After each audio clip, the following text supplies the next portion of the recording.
worry, Timekeeper. I'll defend myself.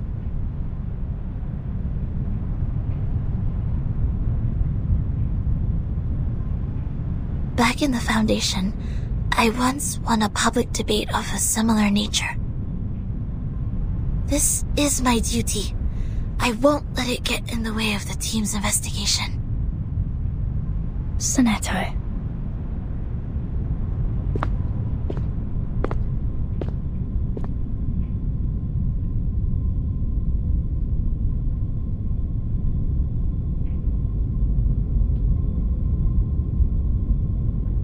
By our tradition, Miss Sonetto will be given the poisoned wine, so she will be muted and stay that way forever.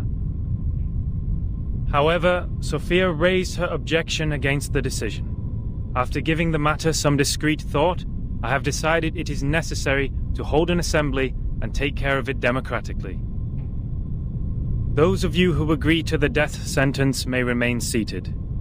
Those of you who wish to commute Miss Sonetto's punishment, please put your pebble into the pot in the middle of the hall.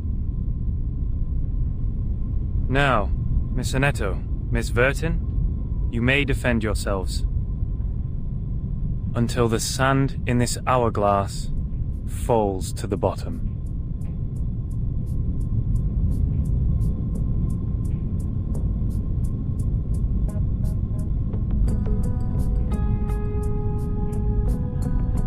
I am Sonetto from St. Pavla Foundation. I wish all the honorable audiences here would lend me their ears to hear my defense as a humanitarian gesture. What number are you?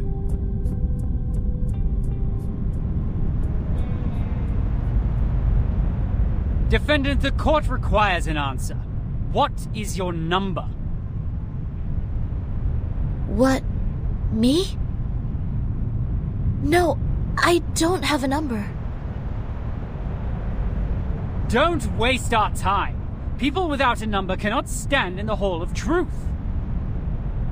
All her words are void. Sentence her to death now!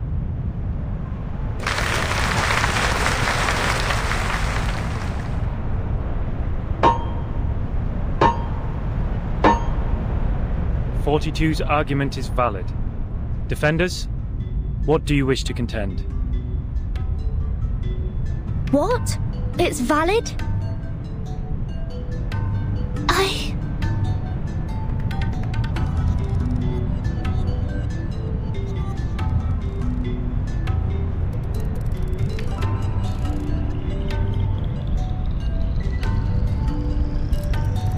Objection!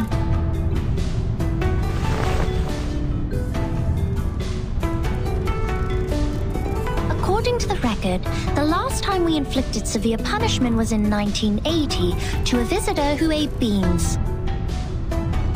He ate a carbuncle that feeds on beans, and he was sentenced to death according to the set theory. In our scripture, eating beans is the most evil sin, which undoubtedly fits the most severe punishment. But if we are now executing people for breaking the silence at the assembly, how would it reflect our attitude towards the consumption of beans? Has the latter become less sinful? I suggest Sonetto's punishment to be commuted.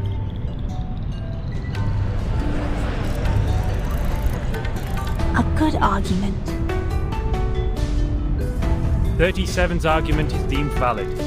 The debate will continue.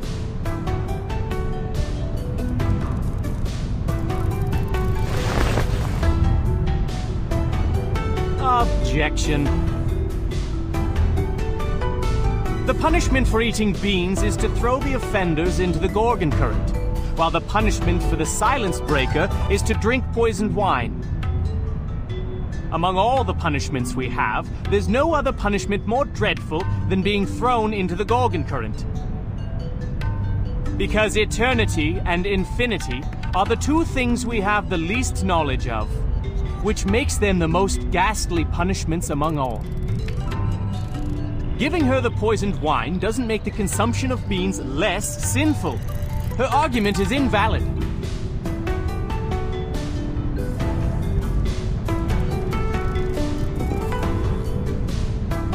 objection! Both of the crimes would fall into the same category if we are taking the punishment as a frame of reference, which is death. Objection! The two crimes in question are not commensurable, which makes your comparison invalid.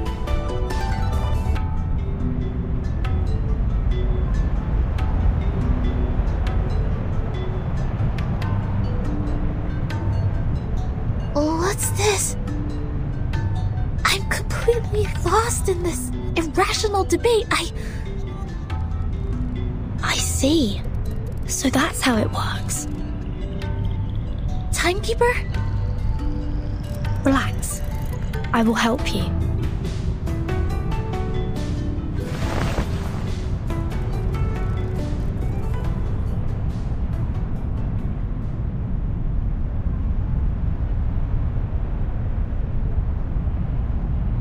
I object.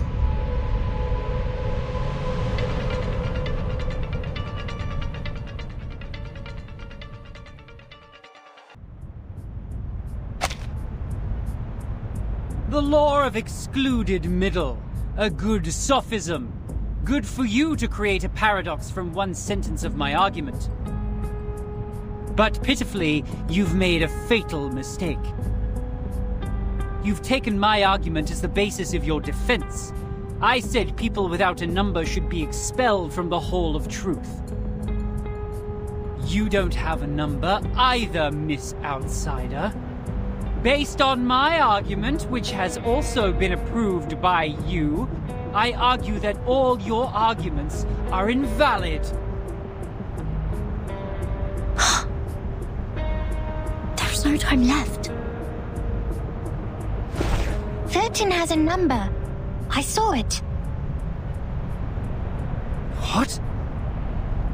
37, do you know what you're saying?